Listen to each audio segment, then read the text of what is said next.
तो देखिए, हमारे पास ना रदरफोर्ड ने कहा था कि एटम में उसने ये मॉडल पेश किया था कि जो इलेक्ट्रॉन है वो न्यूक्लियस के गिर्द सर्कुलर ऑर्बिट्स में रिवॉल्व करता है। तो सर्कुलर ऑर्बिट्स में उसका ख्याल कैसे आया था, क्योंकि जो प्लैनेट्स हैं वो सारे सन के गिर्द इस सर्कुलर ऑर्बिट में ऑलमोस्ट वो रिवॉल्व करते हैं। तो उसने कहा कि जो इलेक्ट्रॉन है वो भी न्यूक्लियस के गिर्द सर्कुलर ऑर्बिट्स में ही रिवॉल्व करेगा।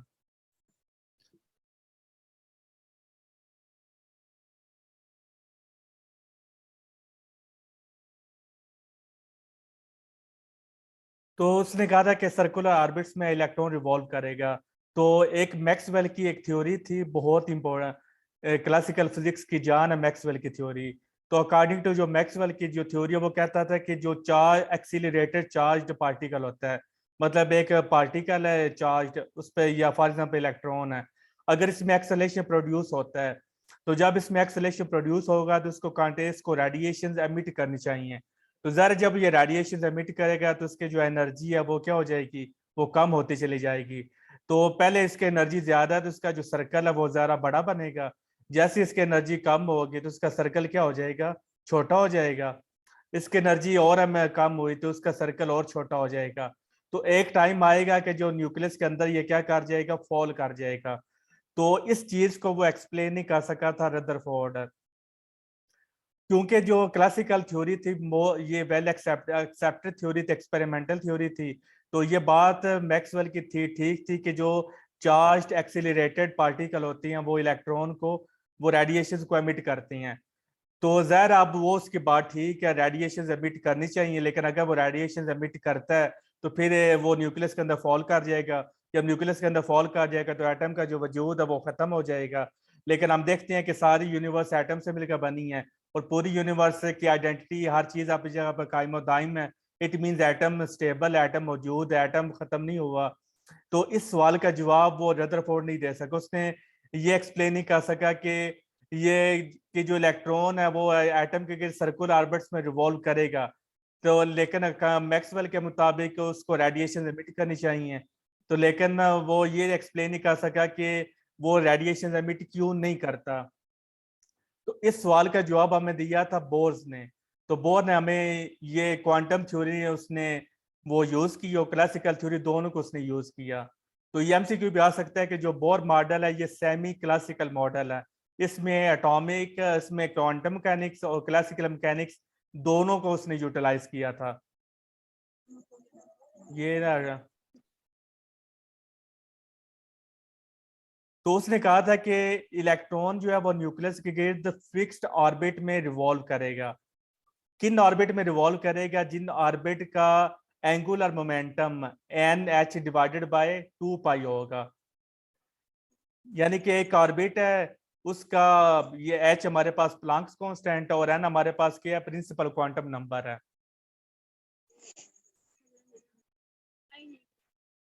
एन हमारे पास प्रिंसिपल क्वांटम नंबर है, तो इसको प्लांक्स कांस्टेंट से मल्टीप्लाई करेंगे तो 2 पाई से डिवाइड कर देंगे, जो वैल्यू आएगी वो हमारा सर्कुलर ऑर्बिट होगा। उसी सर्कुलर ऑर्बिट में इलेक्ट्रॉन रिवॉल्व करेगा। अगर एन की वैल्यू 1 है तो जो आंसर आएगा इलेक्ट्रॉन उस सर्कुलर ऑर्बिट में रिवॉल्व करेगा। अगर एन की वैल्यू 2 है तो फिर एक नया ऑर्बिट आएगा, तो इलेक्ट्रॉन उस ऑर्बिट में रिवॉल्व करेगा। फॉर एग्जाम्पल वो ऑर्बिट यहाँ पर आता है, यहाँ पे। तो बोर ने कहा था कि जो इलेक्ट्रॉन है वो सिर्फ इन्हीं ऑर्बिट्स में रिवॉल्व कर सकता है जिनका एमसीक्यू भी आ सकता है, जिनका जो एंगुलर मोमेंटम है वो किसके इक्वल हो, एन एच डिवाइडेड बाय 2 पाई के इक्वल हो। वो ही सिर्फ उन्हीं ऑर्बिट्स में इलेक्ट्रॉन एग्जिस्ट कर सकता है। तो जब ये इलेक्ट्रॉन एग्जिस्ट करेगा तो वो कोई रेडिएशन को एमिट नहीं करेगा। यानी कि मैक्सवेल की जो थ्योरी थी वो, उसने ये नहीं कहा कि मैक्सवेल की थ्योरी गलत है, उसने कहा मैक्सवेल भी ठीक है। तो मैक्सवेल ने कहा कि इलेक्ट्रॉन जो जब वो उसमें एक्सेलेरेशन प्रोड्यूस होगा, जब उसमें एक्सेलेरेशन प्रोड्यूस होगा तो उसको रेडिएशन एमिट करनी चाहिए। उसने कहा बिल्कुल वो रेडिएशन एमिट करेगा, लेकिन जब तक वो इन ऑर्बिट्स के अंदर रिवॉल्व कर रहा है तो फिर वो रेडिएशन को एमिट नहीं करेगा। लेकिन जैसे ही वो इन ऑर्बिट से एक ऑर्बिट से दूसरे ऑर्बिट में जाएगा तब वो रेडिएशन को एमिट करेगा। तो यानी कि उसने क्लास मैक्सवेल की थ्योरी को भी ठीक साबित कर दी और अपनी एक्सप्लेनेशन भी दे दी, तो जिसको लोगों ने एक्सेप्ट कर लिया। तो फिर सबने यही कहा कि जो इलेक्ट्रॉन है वो फिक्स ऑर्बिट में रिवॉल्व करती हैं और तब वो रेडिएशन एमिट नहीं करेंगे। लेकिन जब भी वो एक ऑर्बिट से दूसरे ऑर्बिट में जाएंगे तब वो रेडिएशंस को एमिट करेंगे। तो ये थोड़ा था एटॉमिक स्टेबिलिटी के बारे में था। तो अब हम न्यूक्लियर के बेसिक्स पे आती हैं। A quantum system which is characterized by discrete energy levels.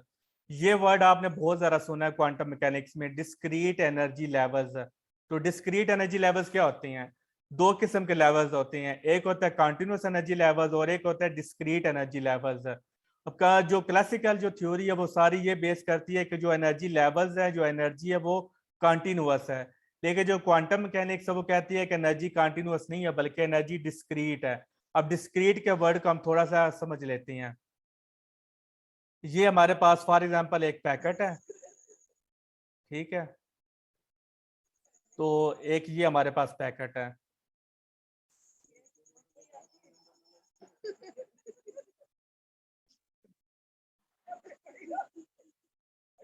और एक ये हमारे पास पैकेट है। तो क्वांटम मैकेनिक्स क्या कहती है कि ये लाइट है, इस तरह लाइट में क्या बनी होती है, पैकेट्स बनी होती हैं। और हर पैकेट की एनर्जी किस के इक्वल होता है? अगर हमने हर पैकेट की एनर्जी को मालूम करना है तो वो उसकी एनर्जी कैसे मालूम करेंगे? E is equal to h f. इसमें एफ हमारे पास क्या होती है? फ्रीक्वेंसी होती है। तो यहाँ इसकी भी energy E is equal to h f से कैलकुलेट करेंगे, इसकी भी कैलकुलेट करेंगे। तो ज़ाहिर हर पैकेट की एनर्जी क्या होगी? सेम होगी। तो इसको हम कहते हैं क्वांटाइजेशन। अब देखिए ये पैकेट आगे गैप आ गया, फिर एक नया पैकेट शुरू हो गया, फिर गैप आ गया, फिर नया पैकेट शुरू हो गया, फिर गैप आ गया। इसको हम कहते हैं क्वांटाइजेशन। तो ये अगर फॉर एग्जांपल इस पैकेट की एनर्जी कुछ और है, इस पैकेट की एनर्जी कुछ और है, फिर ये क्वांटाइजेशन नहीं होगी। क्वांटाइजेशन होने के लिए ये है कि जितनी एनर्जी इस पैकेट की है उतनी ही एनर्जी इस पैकेट की है, उतनी ही एनर्जी इस पैकेट की है। इसका मतलब है जो रेड फोटोन है, तो रेड फोटोन की फ्रीक्वेंसी की हम वैल्यू पुट करेंगे तो हमारे पास एनर्जी की एक वैल्यू आएगी। तो इसका मतलब जितने भी रेड लाइट के फोटोन्स है सब की एनर्जी क्या होगी? सेम होगी। ये नहीं होगा कि एक रेड लाइट के फोटोन की एनर्जी कुछ और है, दूसरे रेड लाइट के एनर्जी के फोटोन की एनर्जी कुछ और है, तीसरे रेड लाइट के फोटोन की एनर्जी कुछ और है। नहीं, सारे जो रेड लाइट के फोटोन्स उनकी एनर्जी क्या होगी? सेम होगी। अगर ब्लू लाइट है तो ब्लू लाइट की जो फ्रीक्वेंसी पुट करेंगे तो उसके वैल्यू एक नई हमें मिल जाएगी। तो ब्लू लाइट के जितने फोटॉन्स होंगे सबकी सेम एनर्जी होगी। इसको हम बोलते हैं डिस्क्रीट एनर्जी लेवल या क्वांटाइजेशन। यानी कि अगर हमारे पास एक एनर्जी लेवल ये है तो दूसरा एनर्जी लेवल इसके ऊपर नहीं होगा बल्कि एक उसके दो एनर्जी लेवल्स के दरमियान गैप होगा। फॉर एग्जांपल दूसरा एनर्जी लेवल यहाँ पर बनता है, अब देखिए दोनों में गैप आ गया, तो इससे हम बोलती है डिस्क्रीट एनर्जी लेवल। अब तीसरा जो है ये इसमें भी गैप आ गया। तो यानी कि डिस्क्रीट एनर्जी लेवल में क्या होता है कि गैप आते हैं, तो उनको हम बोलते हैं डिस्क्रीट एनर्जी लेवल या क्वांटाइज एनर्जी लेवल्स। अगर हमारे पास एनर्जी लेवल्स कंटिन्यूअस होते तो सारे के सारे एनर्जी लेवल्स इस पे सारे के सारे ने फॉल करना था, या सब एनर्जी लेवल्स ने यहाँ पे फॉल करना था, कोई गैप नहीं था होना। तो ये मेन डिफरेंस है between classical mechanics and quantum mechanics. जी कुछ वेटिंग में है तो सबको मैं ऐड कर रहा हूँ, जैसे जैसे अभी तक वेटिंग में कोई भी नहीं है तो जो आ रहे हैं सबको मैं साथ साथ ऐड कर रहा हूँ। ठीक हो गया। तो आपसे इंटरव्यू में पूछा जा सकता है कि क्वांटम मैकेनिक्स और क्लासिकल मैकेनिक्स में क्या फर्क है? तो बच्चे क्या आंसर देते हैं? वो कहते हैं जी क्लासिकल मैकेनिक्स में मैक्रोस्कोपिक को हम स्टडी करते हैं और क्वांटम मैकेनिक्स में माइक्रोस्कोपिक को स्टडी करती हैं। याद रखिएगा एक वक्त आता है जब क्वांटम मैकेनिक्स और क्लासिकल मैकेनिक्स के रिजल्ट सेम हो जाती हैं। तो अगर आप ये आंसर देते हैं कि जी क्लासिकल मैकेनिक्स मैक्रोस्कोपिक स्टडी है और क्वांटम मैकेनिक्स माइक्रोस्कोपिक स्टडी है, तो फिर ये एक टाइम जब आता है कि जब क्वांटम मैकेनिक्स और क्लासिकल मैकेनिक्स सेम रिजल्ट देती हैं तो फिर आपकी बात तो गलत साबित होगी। तो इसलिए अगर आपसे इंटरव्यू में क्वेश्चन किया जाता है तो आप ये बताएंगे क्लासिकल मैकेनिक्स सारी की सारी इस चीज पे बेस्ड है कि एनर्जी हमारी क्या है, वो कॉन्टिन्यूअस है। लेकिन जो क्वांटम मैकेनिक्स वो इस चीज पे बेस है कि जो हमारी लाइट है वो हमारी कॉन्टिन्यूअस नहीं है बल्कि डिस्क्रीट है। डिस्क्रीट का मैंने अभी आपको समझा दिया, उसको जो एनर्जी लेवल्स हैं वो भी उनमें भी गैप्स होती हैं। एक बहुत इंपॉर्टेंट बात आपको बता रहा हूं, ये जो है ना प्रिंसिपल क्वांटम नंबर एन, ये क्वांटाइजेशन को शो करता है। इसमें आपने देखा होगा कि एन स्क्वायर एनर्जी में जब भी आप वैल्यू फाइंड करेंगे इसके ऊपर एन स्क्वायर लगा होता है, ना एन होता है ना n क्यूब होता है, ना ही n4 होता है, इसके ऊपर हमेशा n स्क्वायर होता है। तो ये जो n स्क्वायर है ये क्वांटाइजेशन को शो करता है। तो ये भी आपसे पूछ सकते हैं कि वो कौन सा क्वांटम नंबर है जो क्वांटाइजेशन को शो करता है। तो आपने बताना है n स्क्वायर जो होता है ये, जहां पर भी आपको n स्क्वायर नजर आ जिसका मतलब है वहां पर क्वांटाइज्ड एनर्जी लेवल्स हैं। तो अब न्यूक्लियर में क्या करता है कि ये क्वांटम सिस्टम है जो जिसमें एनर्जी लेवल्स क्या होती हैं, जिसमें energy levels discrete energy levels होती हैं।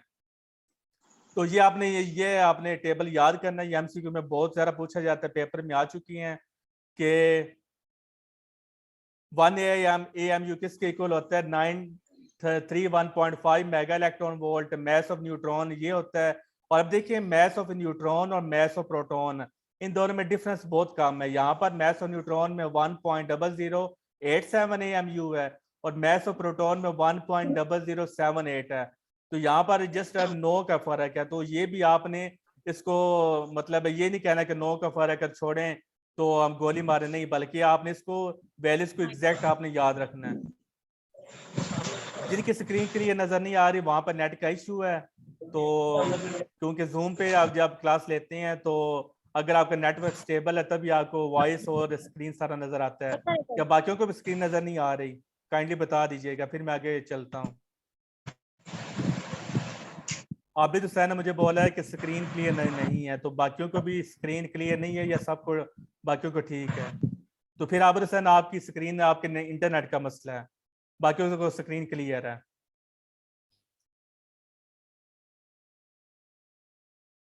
तो ये वैल्यूज आपने याद रखनी है। अच्छा, मैं आपसे क्वेश्चन पूछता हूँ कि हम कहते हैं कि जो एटॉमिक मैस है, अगर आपसे मैस एटॉमिक मैस पूछा जाए कि ये वो एटॉमिक मैस कितना है, तो आप क्या करते हैं? आप मैस ऑफ प्रोटॉन्स और मैस ऑफ न्यूट्रॉन्स को आप ऐड कर देते हैं। तो मेरा ये सवाल है कि इलेक्ट्रॉन का भी तो मैस है ना, चाहे कम है, तो इलेक्ट्रॉन का मैस हम एटॉमिक मैस में ऐड क्यों नहीं करते? तो ये आप मुझे वॉइस में भी बता सकती हैं या आप चैट में मुझे इसका आंसर बता सकते हैं, बताएं मुझे कि जो एटॉमिक मैस है उसमें इलेक्ट्रॉन्स, प्रोटॉन्स, न्यूट्रॉन्स तीनों चीजें पाई जाती हैं, लेकिन जब भी हम बात करते हैं हम कहते हैं कि atomic mass is equal to protons और न्यूट्रॉन्स, हम इलेक्ट्रॉन्स को कंसीडर ही नहीं करते, हालांकि एटम के अंदर इलेक्ट्रॉन भी पाई जाती हैं। तो ये सवाल ऐसा क्यों है, ये आप मुझे बताएं। मैं 1 मिनट वेट करूंगा।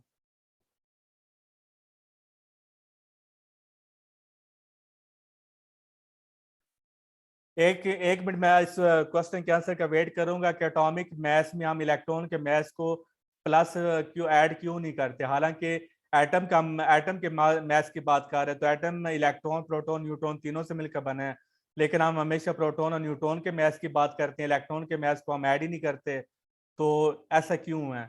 तो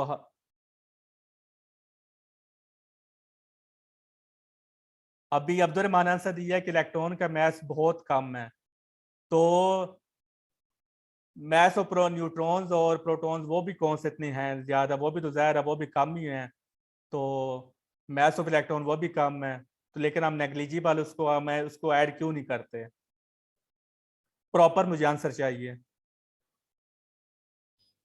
इलेक्ट्रॉन, ये नूर ने बताया कि इलेक्ट्रॉन अमिट हो जाता है, तो ये हालांकि आंसर ठीक नहीं है, लेकिन यहाँ से एक बहुत इंपॉर्टेंट कंसेप्ट आपको मैं दूंगा कि अगर आपसे पूछा जाए कि एटॉमिक की, एक एटम की जो केमिकल प्रॉपर्टीज हैं वो किस पे डिपेंड करती हैं? एटम की जो केमिकल प्रॉपर्टीज हैं वो हमेशा वैलेंस इलेक्ट्रॉन्स पे डिपेंड करती हैं। बहुत इंपॉर्टेंट पॉइंट है, कंसेप्ट है कि जो वैलेंस इलेक्ट्रॉन्स होते हैं, सारी जो हम कहते हैं कि इसकी ये इलेक्ट्रॉन एक्टिविटी है, इसकी ये रिएक्टिविटी है, कंडक्टिविटी है, वो सारी के सारी डिपेंड करती है वैलेंस इलेक्ट्रॉन्स पे।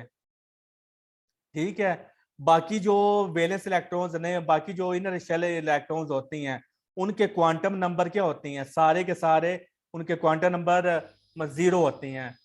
तो उनका कोई रिजल्टेंट क्वांटम नंबर नहीं होता, उनका क्वांटम नंबर, इसलिए वो स्टेबल होते हैं। इसलिए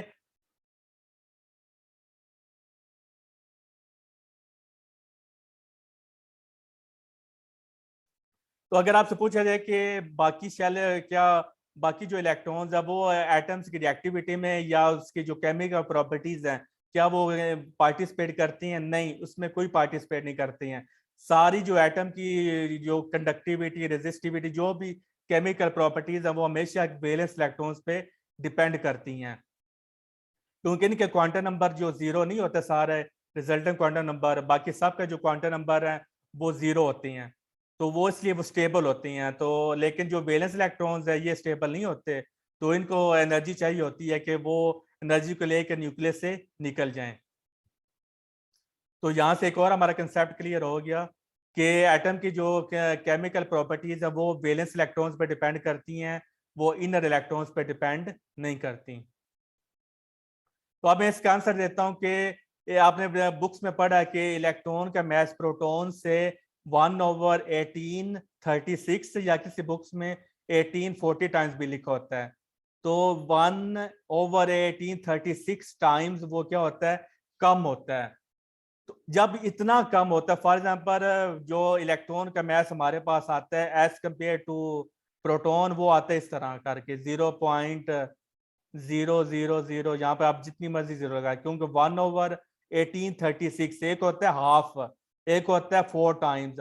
हमने उसके मैथ को क्या करना है, 1836 गुना मतलब उस पर डिवाइड करना है, तो यानी कि इतने टाइम्स जो इलेक्ट्रॉन का मैथ है वो कम होता है प्रोटॉन से। तो ज़ाहिर है जब इतनी जीरोज आप यहाँ पर आती हैं तो चाहे आप इसको प्लस करें या वो माइनस करें तो उसके बाद कोई फर्क नहीं पड़ता। अगर एटम का फॉर एग्जांपल मैथ ये आया है, तो इसमें अगर आप 0.0000000 वगैरह 7 ऐड कर ले तो इस पर कोई फर्क नहीं पड़ेगा। तो अगर आपने इंटरव्यू में आपसे पूछा जाता है कि एटॉमिक मैथ में हमने इलेक्ट्रॉन को ऐड क्यों नहीं करते, तो आपने ये बताना है, जो इसका प्रॉपर आंसर है आपने ये बताना है कि इलेक्ट्रॉन का मैथ प्रोटॉन की निस्बत 1836 गुना कम होता है और प्रोटॉन और न्यूट्रॉन का मैथ ऑलमोस्ट कम है। इट मीन्स इलेक्ट्रॉन का मैथ प्रोटॉन और न्यूट्रॉन की निस्बत कोई हैसियत नहीं रखता, उसका 1/1836 टाइम्स उसका मैथ कम होता है, तो लिहाजा उसको प्लस करने से आंसर पर हमारा कोई फर्क नहीं पड़ेगा। जैसे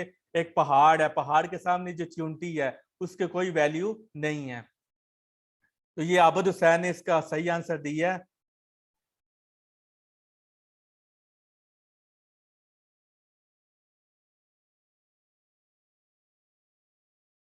अब अब्दुल रहमान ने ये क्वेश्चन किया है कि प्रोटॉन जो है वो न्यूक्लियस के अंदर क्यों होते हैं, तो हालांकि उन पे वो पॉजिटिव चार्ज है तो उनको रिपेल करना चाहिए, लेकिन फिर भी हम देखते हैं कि वो न्यूक्लियस के अंदर लाए वो पाई जाती हैं।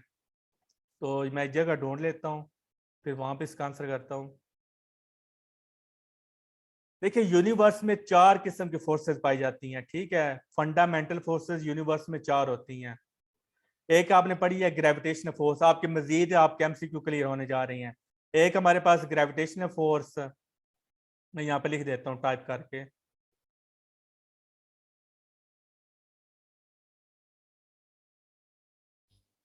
तो एक हमारे पास होती है ग्रेविटेशनल फोर्स, एक हमारे पास होती है इलेक्ट्रोस्टैटिक फोर्स, एक हमारे पास होती है स्ट्रॉन्ग न्यूक्लियर फोर्स,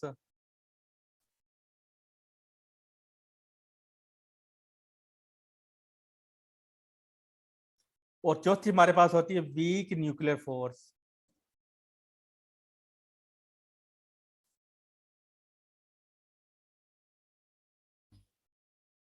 तो जो ग्रेविटेशनल फोर्स ये होती है अट्रैक्टिव फोर्स ऑलवेज। तो जो स्ट्रॉन्ग न्यूक्लियर फोर्स है, इस स्ट्रॉन्ग न्यूक्लियर फोर्स की वजह से एटम जो है, एटम के अंदर जो इलेक्ट्रॉन्स, सॉरी एटम के अंदर न्यूक्लियस के अंदर जो प्रोटॉन्स हैं वो एग्जिस्ट करते हैं, वो रहने के काबिल होते हैं। ये जो स्ट्रॉन्ग न्यूक्लियर फोर्स है, अब देखिए पहले जब हमें, अब हम समझते हैं कि हमें स्ट्रॉन्ग न्यूक्लियर फोर्स है हमें पता ही नहीं है, डिस्कवर नहीं हुई, तो ग्रेविटेशनल फोर्स तो पहले डिस्कवर हो चुकी है। तो हम ये भी तो कह सकते हैं कि जी प्रोटॉन से एक ऐसा भी केस हो सकता है कि जी प्रोटॉन्स प्रोटॉन्स एक दूसरे को अट्रैक्ट करें, क्योंकि वो न्यूक्लियस के अंदर मौजूद हैं। तो जब वो न्यूक्लियस के अंदर मौजूद हैं, रह रहे हैं, तो इसका मतलब है उनके दरमियान कोई ऐसी फोर्स मौजूद है कि जो एक अट्रैक्टिव फोर्स है, रिपल्सिव फोर्स नहीं है, क्योंकि अगर वो रिपल्सिव फोर्स होती है तो उसने खत्म हो जाना था न्यूक्लियस ने। लेकिन चूंकि न्यूक्लियस मौजूद है, एटम मौजूद है, इसका मतलब है वो जो प्रोटॉन्स प्रोटॉन्स के दरमियान जो फोर्स है वो अट्रैक्टिव है। तो अगर हम ग्रेविटेशनल फोर्स का हम ले लें कि हम कहें कि हम अजम्पशन ले लें कि जी ग्रेविटेशनल फोर्स पॉजिटिव पॉजिटिव में पाई जाती है, रेयर, हम एक सपोजिशन ले लेते हैं। लेकिन आप देखते हैं कि जो प्रोटॉन का जो मैस है वो बहुत कम होता है। तो जब प्रोटॉन का मैस बहुत कम है तो ज़ाहिर है इसकी जो ग्रेविटेशनल फोर्स है वो बहुत ज़्यादा वीक होगी, नेग्लिजिबल होगी। तो यानी कि हम ग्रेविटेशनल फोर्स को अप्रोक्सीमेशन लगा के हम ये नहीं कह सकते कि इनके अंदर ग्रेविटेशनल फोर्स होती है, क्योंकि जो ग्रेविटेशनल फोर्स होती है ये मैस डिपेंडेंट फोर्स होती है। जितना मैस ज्यादा होगा उतनी ग्रेविटेशनल फोर्स ज्यादा होगी। इसलिए जो सन है, सन मैसिव है, कई करोड़ कई अरब जमीनों को इकट्ठा करें तब जाकर हमारा एक सन बनता है। तो यानी सन का मैस बहुत ज्यादा है, इसलिए सारे जो प्लैनेट्स हैं वो सन के गिर्द रिवॉल्व कर रहे हैं। जो मून का मैस है एज कंपेयर टू अर्थ वो कम है, कई करोड़ अरब चांद को इकट्ठा किया जाए तब जाकर वो हमारी जमीन के इक्वल होंगे। इसलिए मून क्या करता है, वो जमीन के गिर्द रिवॉल्व करता है। क्योंकि अर्थ की gravitational force as compared to moon ज्यादा है, इसलिए वो मजबूर करती है वो मून को कि तुम रिवॉल्व करो। अब यहाँ पर मेरा क्वेश्चन है कि मैस जो अर्थ है वो मून पे ग्रेविटेशनल फोर्स लगा रही है, उसको वो अपनी तरफ खींच रही है, लेकिन क्या जो मून है वो भी अर्थ को अपनी तरफ खींच रहा है? क्योंकि मून में भी तो मैस है ना। तो जब मैस होगा तो फिर जाहिर उसमें ग्रेविटेशनल फोर्स है, उसमें भी है। तो क्या मून जो है वो भी अर्थ को अपनी तरफ अट्रैक्ट करता है? इसका मुझे आंसर दें।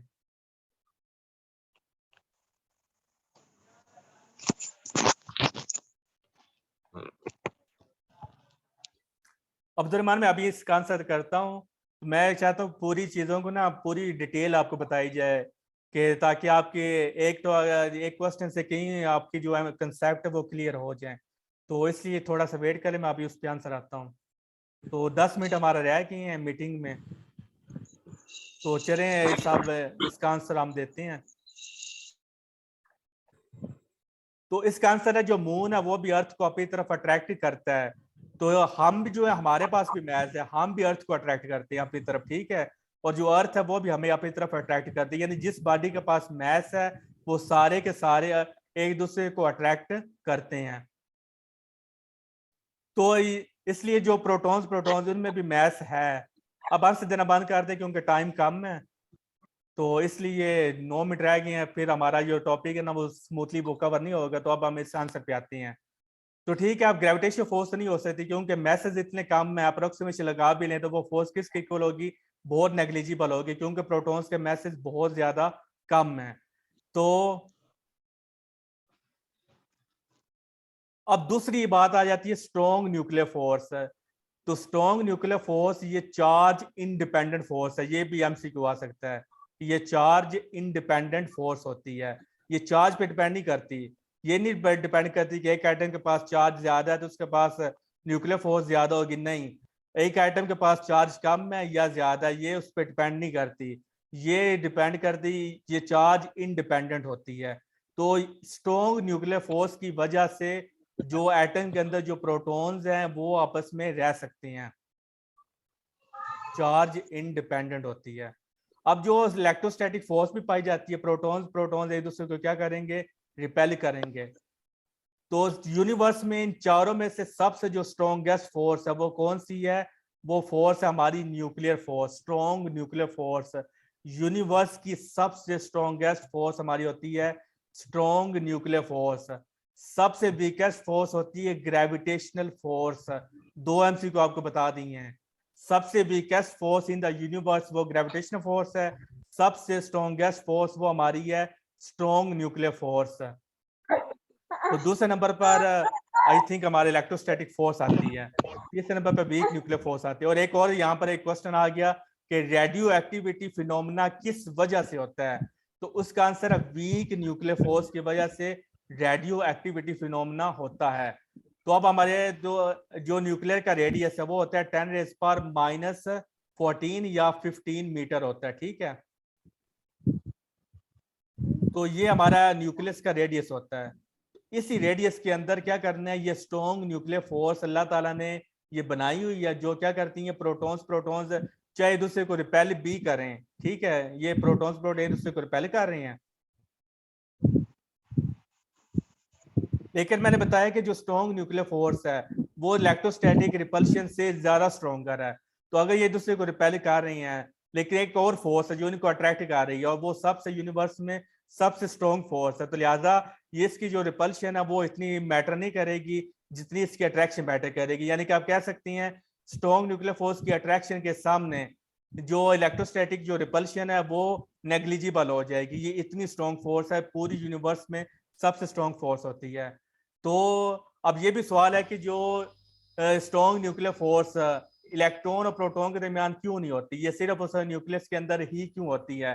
तो इसका आंसर है ये जो न्यूक्लियर फोर्स होती है ये शॉर्ट रेंज होती है। एक और बात आगे माइंड में, ग्रेविटेशनल फोर्स और इलेक्ट्रोस्टैटिक फोर्स ये एमसीक्यू में भी आ सकती है, इंटरव्यू में पूछा जा सकती है इनकी रेंज कितनी है। तो ग्रेविटेशनल फोर्स और इलेक्ट्रोस्टैटिक फोर्स की रेंज इनफाइनाइट होती है, ठीक है।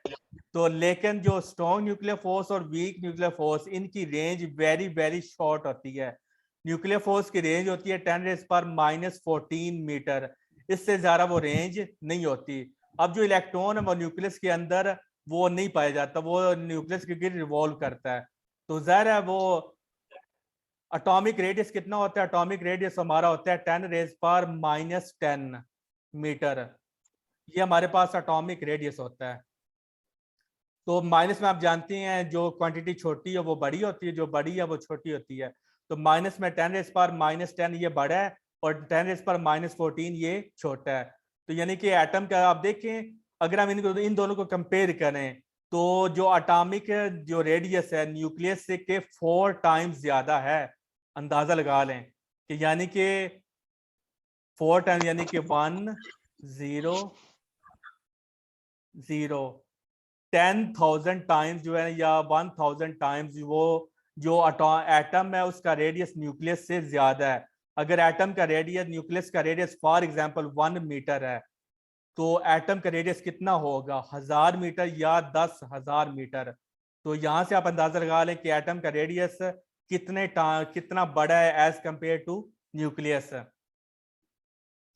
तो इलेक्ट्रॉन ज़ाहिर है वो एटम के अंदर वो न्यूक्लियस के रिवॉल्व कर रहे हैं, तो ज़ाहिर इस उसका जो फासला है वो 10⁻⁻10 मीटर होगा। लेकिन इसकी जो रेंज है न्यूक्लियर फोर्स की वो सिर्फ और सिर्फ 10⁻⁻14 होती है। तो इसलिए जो न्यूक्लियर फोर्स है वो इलेक्ट्रॉन और प्रोटॉन के दरमियान एग्जिस्ट नहीं करती, सिर्फ और सिर्फ प्रोटॉन्स प्रोटॉन्स और प्रोटॉन्स न्यूट्रॉन्स और न्यूट्रॉन्स न्यूट्रॉन्स के दरमियान ये एग्जिस्ट करती है। तो अब आप मुझे बता दें कोई आपका क्वेश्चन है न्यूक्लियर फोर्स का, क्योंकि 4 मिनट रह गए हैं तो अब मजीद हम नहीं पढ़ पाएंगे। तो आप अपना क्वेश्चन हम बता सकते, क्या ये आपकी बात क्लियर होगी कि न्यूक्लियस के अंदर प्रोटॉन प्रोटॉन कैसे वो एग्जिस्ट करती हैं और प्रोटॉन और इलेक्ट्रॉन के दरमियान न्यूक्लियर फोर्स क्यों नहीं पाई जाती। तो ये बता दें चैट बॉक्स में कि आपका कंसेप्ट क्लियर हो गया। तो ये सेशन ना हमारा जो ये चल रहा है, हमने अभी तक क्वांटम मैकेनिक्स पढ़ ली है, सॉलिड स्टेट फिजिक्स पढ़ ली है और आज हमारा ये न्यूक्लियर फिजिक्स का लेक्चर था। तो कल से हमारा जो है ना टाइम टेबल हमने बना ली है। तो 20 सितंबर तक मैं ना पूरा एफएससी बीएससी और एमएससी को यानी इंशाल्लाह ताला पीपीएससी के लिहाज से हम इसको ख़त्म कर देंगे। तो 20 सितंबर के बाद फिर हमारा वो डेली से टेस्ट सेशन होगा। तो क्योंकि टेस्ट का जो टाइम है वो काफ़ी कम है, तो सुनने में यही आ रहा है कि जो सितंबर के महीने में किसी भी दिन वो डेट अनाउंस हो सकती है। तो इसलिए मैंने कोशिश यही की है कि जल्दी से जल्दी सिलेबस को ख़त्म किया जा सके। तो 20 सितंबर को इंशाल्लाह ताला हमने सिलेबस को ख़त्म कर देना है। तो उसके बाद फिर जितने भी दिन हमें अल्लाह ने दी है तो उसमें फिर डेली आपके वो टेस्ट होंगे। तो अगर किसी हमारा टेस्ट सेशन ज्वाइन करना चाहता है तो वो मुझे पर्सनली व्हाट्सएप पे वो मुझे मैसेज कर सकता है। मैंने 2 तरह के टेस्ट सेशन स्टार्ट किए हैं, एक है ये प्रॉपर टेस्ट सेशन जिसमें जूम वगैरह क्लास हो गया, अगर और दूसरे वो बच्चे जिनकी तैयारी अच्छी नहीं है, वो समझते हमारी तैयारी बिल्कुल जीरो है और टाइम नहीं है इतना कि आप एफएससी सारी पढ़ो, बीएससी और एमएससी। तो उनके लिए हमने टारगेटेड मैंने सेशन स्टार्ट किया है। उसमें हम क्या करेंगे, डेली 5 आपको पेज सेंड किए जाएंगे जिसमें पूरी जो ओवरऑल जो फिजिक्स है उसके रिलेटेड इंपॉर्टेंट पॉइंट्स होंगे। तो 6 दिन में आपके 30 पेजेस बनते हैं। तो यानी कि 30 पेजेस में 30 आप हर पॉइंट में एक कंसेप्ट छुपा हुआ है। तो 30 पेजेस में तकरीबन आप कह सकते हैं कितने ज्यादा उसमें पॉइंट्स लिखे होंगे, 90 100 200। इतने कंसेप्ट उसमें पॉइंट, यानी कि कम से कम अगर आप करें तो 70-80 पॉइंट उसमें लिखा होगा। जी मेरा नंबर मैं आपको यहाँ पर लिख देता हूँ। मेरा नंबर यहाँ पर, तो ये आपके एक किस्म का ना ट्रायल आपका ये डेमो था। तो मैंने ये कोशिश यही की है कि इंटरव्यू के लिहाज से आपको तैयारी करवाई जाए, क्योंकि जब आप डेटा टेस्ट अगर आप पास कर लेते हैं तो ये मेरा जी व्हाट्सएप नंबर है। जब आप इंटरव्यू टेस्ट पास कर लेते हैं तो फिर सबसे जो बड़ा आपके लिए अज़ाब बन जाता है वो इंटरव्यू की तैयारी होता है। तो तब आपके पास इतना टाइम नहीं होता क्योंकि प्रेशर बहुत ज़्यादा होता है। तो इसलिए मैंने यही कहा कि साथ साथ आपके इंटरव्यू की भी तैयारी करवाता चला जाऊँ। जैसे आज हमने इंटरव्यू के क्वेश्चन भी हमने डिस्कस किया, आपसे पूछ सकते हैं वो जो है ना इंटरव्यू वाला आपको सरप्राइज भी कर सकता है कि ऐसे भी क्वेश्चन आपसे पूछ सकते हैं जो आपने एक्सपेक्ट ही नहीं किए होते। आपके माइंड में ये होता है कि जी इंटरव्यू में जाना है तो हमसे बड़े बड़े मुश्किल क्वेश्चन होने हैं, ऐसा नहीं होता। इंटरव्यू में वो आपकी साइकी से वो आपकी खेलता है, आपके दिमाग से खेलता है। वो आपको बड़े बड़े मुश्किल भी क्वेश्चन पूछ लेगा, वो आपको बड़े सिंपल भी क्वेश्चन पूछेगा। अब ज़रा जब वो आपसे सिंपल क्वेश्चन पूछता है तो आपके माइंड में ये बात बनी होती है इसमें मेरे से मुश्किल क्वेश्चन नहीं पूछना है। वहां पर भी आप गलती कर जाते हो, आप कहते हैं ये सिंपल क्वेश्चन नहीं है, जरूर ये मुश्किल क्वेश्चन है, तो वहां पर भी आप गलती कर देती हो। ये आपसे पूछ सकते हैं ये एटॉमिक मैथ्स में आप क्यों नहीं ऐड करते इलेक्ट्रॉन के मैथ्स को। चलो सेशन एंड हो गया, तो अपना ख्याल रखिएगा। अल्लाह हाफिज। जूम ही नहीं अल्लाह खैर अपने डाउनलोड कर करके है मैं तो कभी की ना कर करके हो गई ना, फिर मैंने याद है और इस लेक्चर की रिकॉर्डिंग आपको इंशाल्लाह मिल शेयर जाएगी, की करके तो फिर चाहे आप पेड सेशन में हैं या पेड सेशन में नहीं है, तो आपको रिकॉर्डिंग मिल जाएगी। अगर आप कहते हैं तो क्वांटम मैकेनिक्स का मैं ट्रायल लेक्चर आपको दूंगा। अगर आप मजीद अगर आपको कोई डाउट्स वगैरह हैं प्रेपरेशन वाले से तो